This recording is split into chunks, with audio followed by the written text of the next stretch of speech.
Първо, 3 години след началото на войната, след стотици хиляди жертви и опустошения, аз ще ви повторя това, с което винаги съм твърдял, че този конфликт не може да намери военно решение.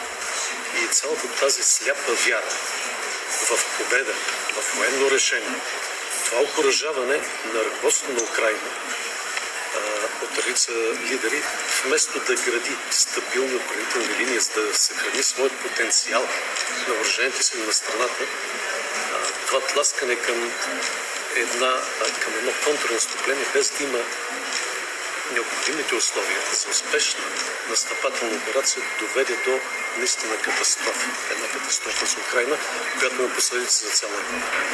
Така че аз очаквам най-сетне разумът да надделее. Очаквам започналите дипломатически усилия, които започват да заместват вече снарядите и бомбите, да се движат много по-интензивно и до година ние да отбележим годишнина без да сме в условия на война. Това е много важно. Стана ясно, че страната ни покрива и последния критерий за еврозоната, кога трябва да поискаме конвергентен доклад за еврото. Преди да отговоря на този въпрос, искам да взема отношение по нещо важно. Събитието от последните дни. И да заявя ясно, че България допусна много грешки в годините на прехода, но успя да избегне най-голямото – насилието.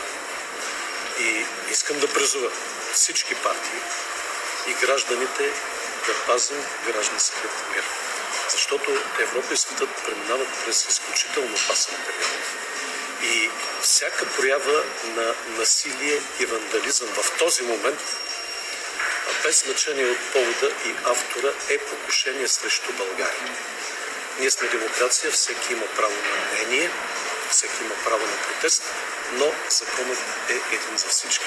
В същото време трябва да се осъзнава много ясно, че притесненията на голяма част от българите за въвеждането на еврото са реални и те не могат да бъдат високомерно подминавани.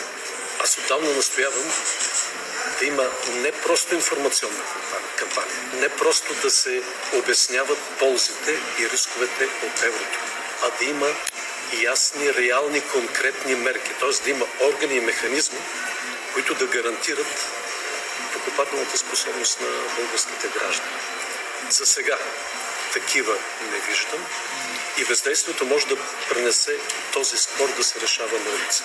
На ход са правителството и парламента. Относно събитията вчера, говорихте ли с МВР и очакваше ли се да се стигне до там, защото доста хора очакваха да има такива провокации? Този въпрос ще отнесете към страната.